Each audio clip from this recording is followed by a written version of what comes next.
Bom, vamos lá. A gente estava falando sobre uma coisa que me deixou assustado, né? E depois um irmão ligou no programa, eu fiz várias perguntas, virou um vídeo e viralizou. A igreja atual na África sempre flertar com o feitiçarismo, né? Ou aqui a gente fala feitiçaria, né? Como que é isso para você que é natural da África? Como você cresceu vendo irmãos da igreja local, obreiros, até pastores, que recorrem à feitiçaria, às vezes até para questões ministeriais. Então, o irmão é diácono, mas ele quer ser pastor. Então, ele vai no feiticeiro e faz lá pede para o feiticeiro interceder por ele, para que ele se torne pastor. Ou ele é pastor, mas não é um pastor grande, ele quer se tornar um pastor grande. Então, ele vai no feiticeiro. Alguns trabalhos que o feiticeiro faz e que nem o médico mexe, né? Vai no hospital, você chega lá, o médico olha e fala, isso aqui não é com a gente, no feiticeiro. Como é que é isso? É real isso mesmo? Acontece mesmo? Fala sobre isso. Bom, pastor, o cristianismo na África, a fé na África é diferente de qualquer lugar que se pode imaginar. Viralizou agora há pouco uma moça que foi para a África, especificamente Angola, e ela disse que depois que chegou aqui no Brasil, ela apanhou depressão, uma crise de depressão, por causa do nível da batalha espiritual que ela enfrentou lá. Bom, tem salvas devidas proporcionalidades, né, do que ela queria transmitir com isso. Mas, enfim, pastor, a espiritualidade tradicional africana é um desafio para a fé da igreja africana. Por quê? E eu falo disso, pastor, já compartilhei com o pastor, que esse é o meu...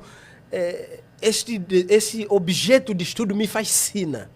E o meu problema de pesquisa, eu pesquisei isso no meu mestrado em ciência da religião, eu estou trabalhando a evangelização entre os ovimbundos, como os ovimbundos se convertem, mas paralelamente como a religião tradicional ela encontra maneiras de resistir a essa conversão. Então o cara se converte, mas muita coisa do feitiçarismo, tal, fica ainda nele. Muita coisa da religião tradicional, da espiritualidade bantu, o acompanha nessa nova realidade de fé que é cristã. Por exemplo? Em África, nem tudo que você vê com o nome de igreja é igreja, nem todo aquele que se diz profeta e apóstolo é profeta e apóstolo. Algumas placas de igreja são maneiras que a religião tradicional encontrou de resistir à nova configuração social. Por exemplo... Peraí, lá fora está escrito igreja evangélica. Mas lá dentro é um centro de espiritualidade tradicional. Uau. Mas culto, eles usam a Bíblia lá? Tem culto. Fala de Jesus. Tem culto, com coral, com leitura e orações. Tem um momento da palavra, tem um momento de profecia.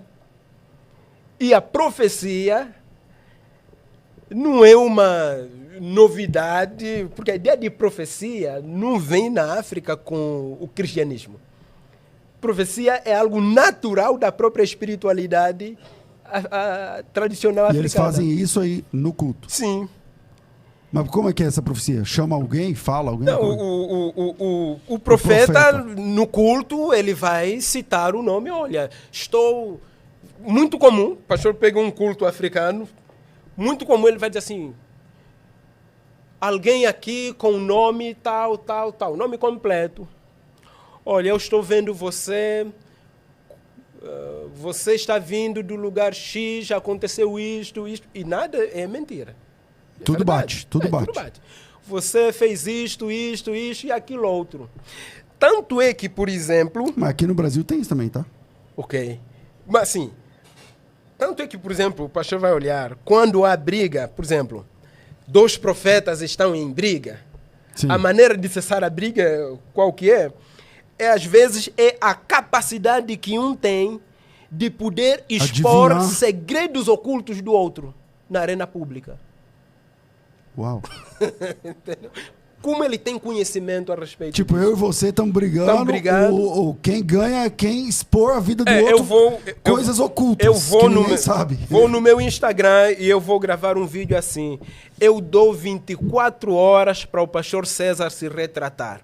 Se em 24 horas ele não se retratar, me acompanhem, eu vou trazer novidades sobre a vida do pastor César. E essas novidades é revelação, não é, Revelações... não é nada documentário. Não, revelações profundas. E que bate. E que bate. A história. E que bate. Isso é espiritualidade tradicional africana. Caramba. Né? Porque isso é arte divinatória. É arte divinatória. Né? Que chamamos de espírito de adivinhação. Que é uma coisa do mal, Sim, inclusive. Que é algo muito comum. Por exemplo, o espírito de adivinhação, ela por É exemplo, aquela moça lá de Atos 16. Sim. Por exemplo, na espiritualidade tradicional africana, a adivinhação acompanha a vida. Por exemplo, quando há um problema de saúde, como vai se resolver o problema de saúde? Uma doença. É uma doença. Como vai se descobrir que tipo de enfermidade é esta? Né? Quando alguém está doente, por exemplo, vai na cultura tradicional banto, a doença, primeiro, ela precisa saber qual é a causa, qual é a origem. Se esse tipo de doença é própria desta família. Não, tipo diabetes. Vamos imaginar, alguém está com diabetes. Ah. Mas por que está com diabetes? Na família, alguém, não tem ninguém da família que um dia apanhou essa doença e morreu por essa doença. Por que está com essa enfermidade? Alguma coisa. Porque o africano entende o seguinte, que tudo que acontece na objetividade dos fatos, no mundo real, antes de acontecer aqui, primeiro aconteceu numa dimensão espiritual. Isso é a cultura do africano antes do evangelho e tal. É a cultura deles. Não, isso é hoje. Inclusive, aí, muitas igrejas ainda não, assim, funcionam. mas isso é a cultura que vem desde antes do evangelho. Desde antes do evangelho. E que sobrevive. Quando a pessoa se converte, ela fica... Ah, você está com diabetes, mas então vamos pesquisar. Por exemplo, não existe... Por exemplo, há entre os ovimbundos diz assim, Okufá Aquacongo. Tentando traduzir em português é como quem diz assim, a morte não é em vão. Eu saí aqui, cheguei à Avenida Paulista e eu vi alguém sendo atropelado. Eu vi que foi atropelado e morreu. Entre os ovimbundos vão dizer assim, Okufá Aquacongo. Quer dizer, essa morte não é em vão, não é só porque foi atropelado. Existe uma explicação mística por detrás de todos os acontecimentos. Aí a pessoa se converte e mesmo assim continua. Lá entre os ovimbundos tem também uma divisão entre as famílias e os bichos? Bom, entre os ovimbundos, a ideia, tradicionalmente, entre os ovimbundos existem duas coisas, e não só entre os ovimbundos, isso é algo comum entre os povos bantus, quando vai se explicar a identidade da pessoa. A identidade da pessoa, ela é feita não como no Ocidente, a partir do indivíduo. Eu sou o que eu fulano sou de tal, filho de fulano, enfim, não. Entre os ovimbundos, a identidade, e isso é comum entre os povos bantus, a identidade de uma pessoa é definida pelo grupo. E o de grupo onde você Mas o que tem a ver com os bichos ou os animais? A ideia entre os ovimbundos existe algo que é chamado de Oticote Chepata. Ah, já entendi. A árvore genealógica. Eu vou falar essas coisas porque o pastor é tradutor, né? Isso, eu já sei. Quando você fala para mim, eu já sei. Tá, Oticote Chepata. Oticote Chepata é a árvore genealógica. Por exemplo, para um africano, não, quando lê Mateus capítulo 1, as genealogias da Bíblia, quando perguntam qual é a importância da genealogia da Bíblia, é uma pergunta irrelevante para um africano. Porque para ele é um dado. Entendi. Aquilo precisa estar lá. Porque é impossível definir a identidade do indivíduo dissociado do seu entorno social. Oticote Chepata, de onde você vem? Quem são os teus pais? Para além disso, existe o que é chamado de Otisico Chepata. O Otisico é a origem mais profunda e mística da pessoa. Né? O ticico E é essa que se representa em animais? é que é representado também pelos animais e pelos mais diversos elementos da natureza. Isto é como se é uma referência ao elemento totêmico da sua família. Então, vai encontrar, por exemplo, as famílias Vacuambela, Vacuanangando, assim, os que são da chuva, do crocodilo, do elefante, do trovão, da árvore, ou da árvore especificamente tal. Né? Então, quando você, por exemplo, quando a pessoa vai perguntar sobre isso, então ela fala, tá, você é fulano, filho de fulano, tal, da etnia Ovimbundo. Mas qual que é o seu... O seu o quê? Essa é uma referência ao elemento ancestral. Ah, tá. Qual o seu ancestral? A da sua etnia é qual? Por exemplo, da minha mãe, Vacuambé, são da chuva. E do seu pai? Do crocodilo. Entendi. E são quantas possibilidades? Você sabe? É o universo. É o universo. Explora os mais diversos elementos da natureza. Tem do mar, tem do mar, do rio, das montanhas. Enfim, pássaros também? Pássaros. O que tiver. Animais mais específicos. E isso explicaria o quê? Isso explica, por exemplo, lugares onde você é bem-vindo. Eu vou em algum lugar onde eu não conheço ninguém. Eu vou procurar os líderes, que são os líderes tradicionais, conhecidos como sobas, por exemplo. E quando eu vou me apresentar, a pergunta é... Eu vou explicar a árvore genealógica e vou explicar também essa origem mais profunda, o ticico. Ele vai perguntar, o ticico chove nhé. E eu vou dizer, é Tuquanangando, é Tuquambela, tal. Ele vai te perguntar aqui de qualquer e você vai falar, eu sou do crocodilo, eu sou de não sei o quê. A partir dali, lá naquela região, ele já conhece alguém que também tem o mesmo elemento totêmico. Logo, vocês são famílias. Entendi. Portanto, a partir disso, você é recebido, você é acolhido, ali. Você é bem-vindo. Se você não tem um terreno para cultivar, você recebe um espaço para cultivar. Você não tem bois para poder desbravar a terra, você tem empréstimo, você não tem um lugar para dormir. Agora você tem... Pois é bonito, né, essa parte. Essa parte é bonita, mas aí também traz uma carga mística, também mística. Né? Eu tinha perguntado o crente que procura o feiticeiro, né? Sim. Isso é relativamente... Acontece, não acontece, acontece muito pouco, como que é? Ok. Pastor, isto ainda é muito comum. Para a nossa tristeza, ainda é muito comum esta busca pelas forças ocultas no auxílio para adquirir uma vida boa. E a fé... A pergunta é, funciona essas coisas? Funciona.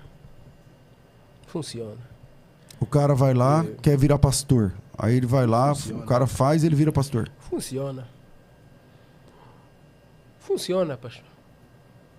Por isso que o pessoal... Então, quando o pessoal fala sobre...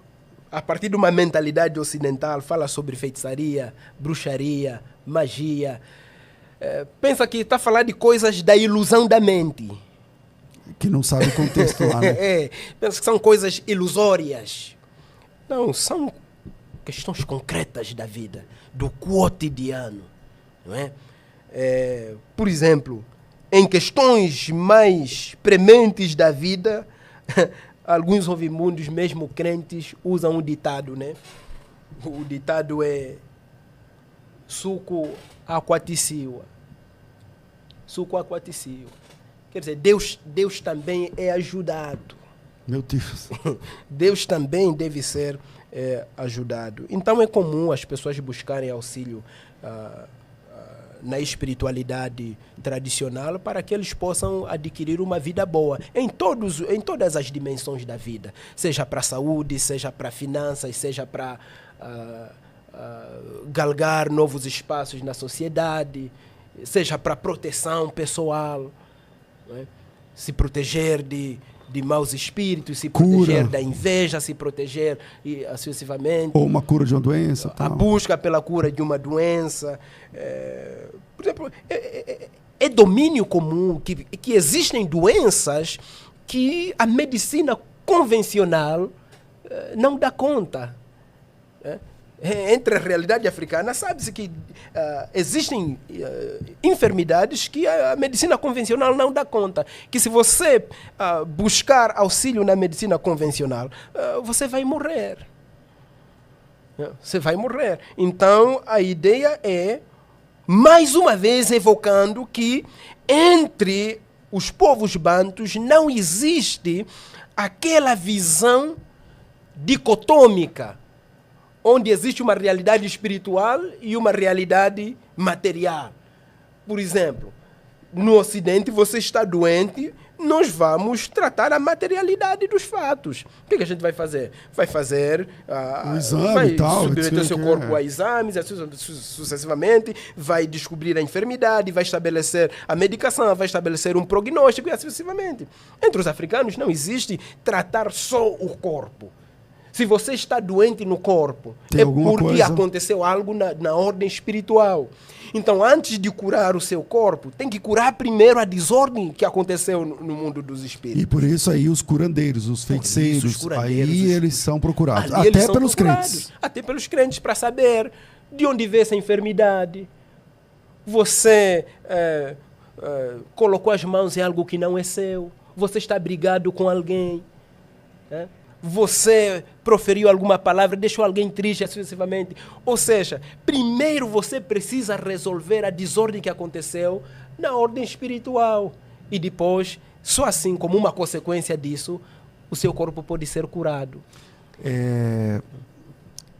Aí tem, quando a pessoa se converte de verdade mesmo lá, sim, aí ela abandona essas procuras? Existe sim.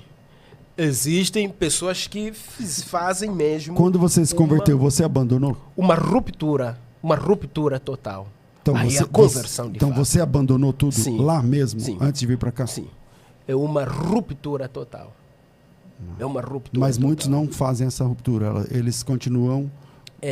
Porque assim, a cultura é muito forte. A cultura é muito forte. E todo aquele que vai pregar em contexto africano, precisa desenvolver essa sensibilidade. Que, para muitas pessoas, dependendo da idade, essa ruptura não vai ser brusca.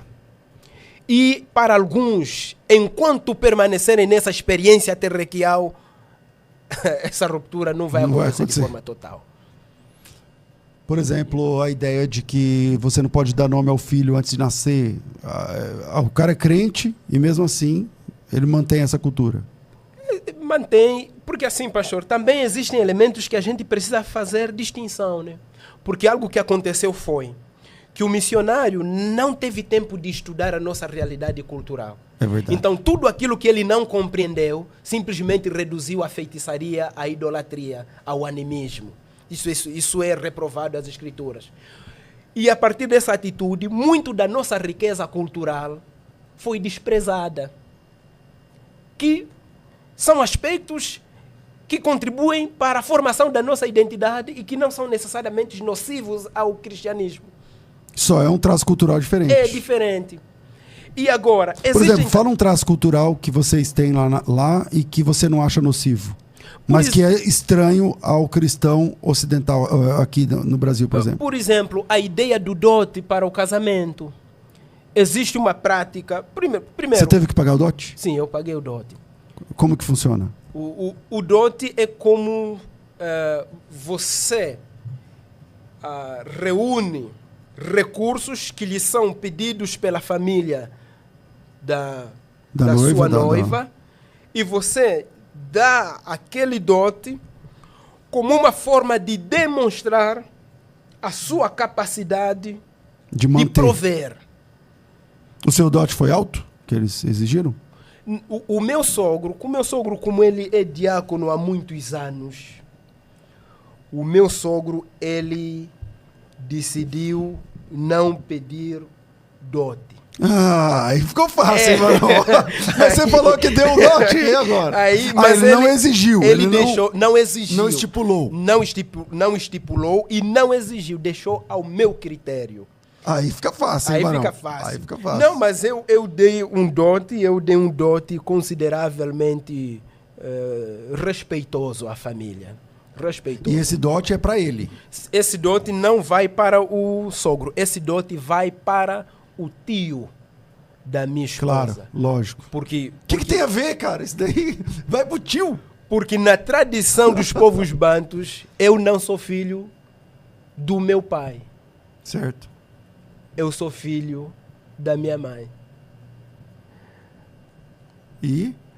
Por isso, eu sou herdeiro legítimo, não do meu pai.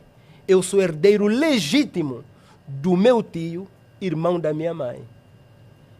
Que é o homem, Que é o homem. mais próximo de quem te gerou, que é a sua mãe. O herdeiro legítimo do meu pai é o meu primo, filho da irmã do meu pai. Por quê? Tem uma explicação. Tem uma explicação. Muita gente pergunta, a África é patrilinear, é matriarcal ou patriarcal? Esse é um debate ocidental. A África não tem esse debate. Porque dentro da África existe algo, não existe, por exemplo, o matriarcado. Existe a matrilinearidade, que é diferente. A figura feminina ocupa um lugar importante na tradição banto. De que maneira? E dado a realidade da poligamia, por exemplo, a certeza de quem é filho de quem reside a mulher. A mulher sabe. Peraí, a mulher tem mais de um homem? Em algumas realidades culturais, sim. Ou Mas o homem que tem mais de uma mulher? Na maioria, sim. O homem tem mais de uma mulher. Na maioria, as tradições bantus são polígamas. Por isso, o direito de definir quem é filho de quem não compete ao homem. Compete à mulher. É a mulher quem sabe quantos filhos tem e quem são. O homem não sabe quantos filhos tem e quem são. Caramba. Por isso... Aí o dote você deu pro tio da sua pro tio noiva, da sua noiva na época. Da minha noiva. Então, os tios é quem recebem esse dote. Porque também existe uma questão de responsabilidade cultural. Por exemplo, quando morre um chefe de família, para quem fica a responsabilidade de cuidar dos filhos? Não fica sob responsabilidade da viúva. Fica com quem? Fica os filhos, eles são distribuídos nos herdeiros.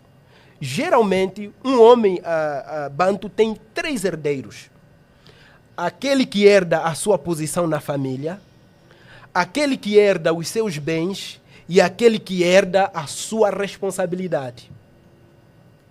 Né? Entendi. São os 3 herdeiros. Tem aquele que herda a responsabilidade. Que é a responsabilidade? O que ele fazia? Ele cuidava da família, ele cuidava dos filhos, ele vai herdar essas responsabilidades. E esse é o tio? Esse é o tio. Esse é o tio, geralmente, irmão da mãe. Entendi. Por isso é que quando esta moça cresce e ela vai se vai pra casar, ele. o dote é um reconhecimento que, ao mesmo tempo que o homem está a provar que eu tenho a capacidade de, ao tirar essa moça da sua casa, ela não vai passar fome, ela não vai passar necessidades, a prova é esta. E uma maneira de reconhecer todo o esforço que você imprimiu desde pequena e transformá-la numa mulher, esse é o meu gesto de gratidão. Mas o tio, ele cuidou também dessa criança ou não? Ele cuida da criança também. Cuida da criança. Na verdade, dentro da nossa realidade, o filho não é dos pais. É do tio. O filho é da comunidade. Todos os mais velhos estão envolvidos na formação e na educação desse filho. Mas o filho reconhece o pai e a mãe como sendo importantes. Quem são os pais biológicos. Tanto é que, por exemplo... Pede bênção pro pai e pra mãe e tal. Tanto é que, por exemplo, na tradição mesmo banto, os pais são como que Deus para eles. Na terra. Entendi. Para o filho. Bom, infelizmente nosso tempo é curto, mas caramba, você topa voltar outro dia? Porque é muita coisa. É muita informação. Você gostou desse papo? Eu gosto dessa conversa, eu gosto de desmistificar essa ideia, porque isso nos ajuda, pastor, a de certa forma contribuirmos nessa desmistificação dessa visão que geralmente as pessoas têm da África. E, pastor, talvez a gente poderia, numa conversa mais específica, talvez trabalharmos a realidade da batalha espiritual. A gente falaria de forma mais específica sobre a questão da feitiçaria, bruxaria, magia na África e a fé. Tá bom. E a fé cristã. Sim. Falando em África, no dia 25 de novembro, mais conhecido como terça-feira que vem, eu vou falar em Angola num evento online. É uma escola de teologia, deixa eu ver. Seminário Batista apresenta a super aula ao vivo, dia 25 de novembro, 21 horas, horário de Angola, 17 horas, horário do Brasil. Eu vou falar sobre escatologia. Tá? Então, quem tiver interesse aí na Angola, que está acompanhando esse bate-papo aqui, terça-feira, dia 25 de novembro, 21 horas aí na Angola. Eu vou dar essa aula aí. Procura lá o Instagram do Wilson Amaral. No Instagram. Bom, quando chegar na hora eu vou postar. Pastor Cipriano, muito obrigado pela sua participação aqui. E vamos marcar já essa data sobre essa questão da espiritualidade africana, toda essa questão cultural e a fé cristã. Sim. Né? Quem quiser te acompanhar, quais são suas redes sociais? Bom, pastor César, para quem quiser nos acompanhar e aprofundar esse diálogo sobre missão, fé, espiritualidade, cultura, África, nós estamos no Instagram, Cipriano Cassassi, e será uma grata alegria a gente poder aprofundar os nossos laços de fraternidade e irmandade em Cristo Jesus. E, pastor César, mais uma vez, expressar aqui o meu sentimento de gratidão a Deus e ao pastor por sempre carinhosamente abrir esse espaço para que a gente possa de alguma forma poder contribuir e compartilhar aquilo que são as nossas experiências e aquilo que temos aprendido do Senhor. Amém. Ao longo destes Glória anos. a Deus. Obrigado, pastor. Vem aqui uma ideia também do irmão Alcenício, deve ser assim? Fala esse nome aqui, Verão. Como é que fala esse nome aqui? Alcenício Titende. É do seu ministério, então. Ele fala o seguinte: eu gostaria de dar também alguns contributos, alguma contribuição. Se tiver outro programa, seria bom dar a chance de áudios e ligações. Pô, legal, né? Porque aí outros africanos, porque muita gente da África acompanha o programa aqui, e aí outros irmãos africanos poderão, então, contribuir, trazendo mais outras insights, também perguntas, respostas e tal. Então vamos marcar, assim que tiver marcado, eu falo para vocês aqui a data, e aí teremos aqui mais uma hora, que já passou de 1h30, o que nem é comum, mas foi muito interessante aqui esse bate-papo. Pessoal, estamos na Black Friday da FTB, última chamada, hoje é sexta-feira, segunda-feira é a semana da Black. Começa com aulas ao vivo gratuitas, e tem vagas disponíveis para 3 projetos com até o mínimo de desconto que a gente viu hoje de manhã é 75% e o máximo de desconto é 90%, tá? Com uns trocadinhos você vai conseguir fazer os cursos que você mais precisa na sua formação acadêmica, e eu quero convidar você a participar. Por hora é só entrar no grupo da Black, tá aí o link no canal aqui do YouTube na descrição. Clica aí e participe do grupo, e lá você vai saber muito mais sobre isso, inclusive sorteio de iPhone, sorteio de viagem para Israel. Tem outras coisas, outros brindes que vocês vão ganhando lá dentro do grupo, tá certo? É só entrar no grupo e vem com a gente. Tá todo mundo assim, que o outro programa tem 5 horas, muito bom. Olha, eu realmente achava que o pessoal não ia gostar desse tipo de conteúdo, mas que legal. E vamos marcar então logo aí o outro programa, falaremos sobre esse assunto, tá certo? Um beijão a todos, às 14h eu volto com o Crescendo na Fé. Tudo isso e muito mais a gente faz dentro do reino, se for da vontade dele.